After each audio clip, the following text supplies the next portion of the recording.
The world almost ended. You wouldn't be here watching this video. None of us would.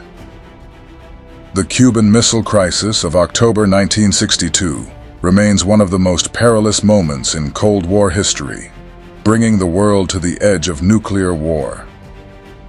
As the United States and the Soviet Union engaged in a tense standoff over the presence of Soviet missiles in Cuba, a lesser-known but pivotal event unfolded underwater that nearly forced events out of the hands of the world leaders.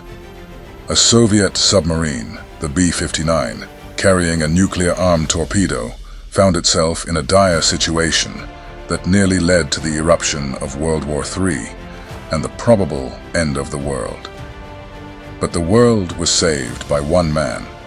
The actions of Vasily Arkhipov, the flotilla commander on board the B-59, played the key role in preventing the launch of a nuclear weapon and averting a catastrophic escalation of the Cuban Missile Crisis to the point of no return. He literally saved the world. The Cuban Missile Crisis began when U.S. intelligence discovered the deployment of Soviet ballistic missiles in Cuba, capable of reaching major American cities with nuclear warheads. Too close for comfort. This was unacceptable to the Americans, especially the new young president, John F. Kennedy. In response, Kennedy announced a naval blockade of Cuba, demanding the removal of the missiles. Soviet ships were headed towards that blockade. It is speculated that Soviet leader Nikita Khrushchev was testing Kennedy's mettle. Tensions escalated rapidly, bringing the world closer to the brink of nuclear war than ever before. Meanwhile, a Soviet submarine B-59 was beneath the surface near Cuba, carrying a T-5 nuclear torpedo. They were submerged and out of contact with their leaders in order to stay hidden from the American Navy. As communication with Moscow had been lost, the crew were unaware of the diplomatic developments ongoing. Their mission was to maintain the ability to surprise the potential enemy by staying submerged in the event of war. However, on October 27, 1962, U.S. Navy vessels located the B-59 and initiated a series of depth charges as a means of forcing it to surface. The explosions from these depth charges racked the submarine. The Russians felt they were clearly under attack. They were under attack. The crew, therefore, believed that war had already begun. Captain Valentin Savitsky and political officer Ivan Maslenikov argued in favor of using the nuclear torpedo in self-defense and right away.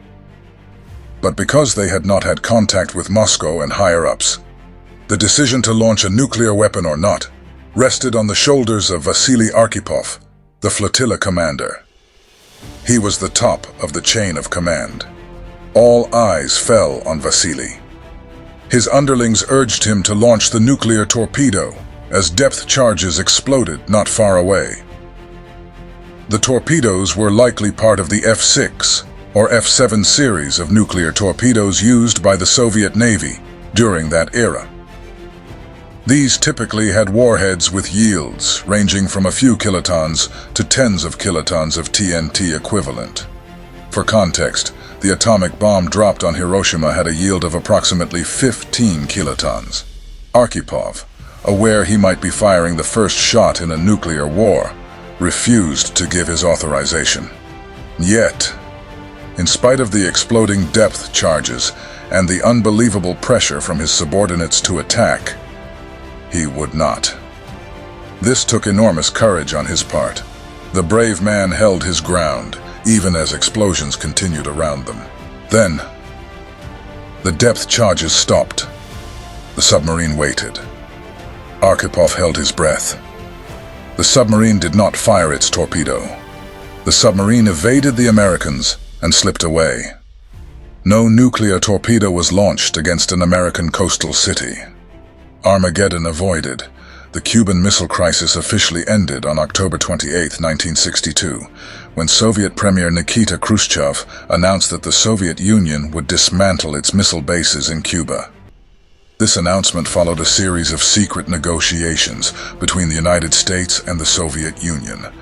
In exchange for the removal of the missiles from Cuba, the U.S. agreed to publicly declare that it would not invade Cuba and to secretly remove its Jupiter missiles from Turkey. Global catastrophe averted. The resolution of the Cuban Missile Crisis marked a turning point in the Cold War. It made brutally clear the need for open communication channels and diplomatic solutions to prevent conflict. Many of us didn't know just how close to the pushing of the button we got. It was very close. Thanks to Vasily Arkhipov, that didn't happen. Vasily Arkhipov's decision is a testament to the impact that one individual can have on world events. Damn, that was close.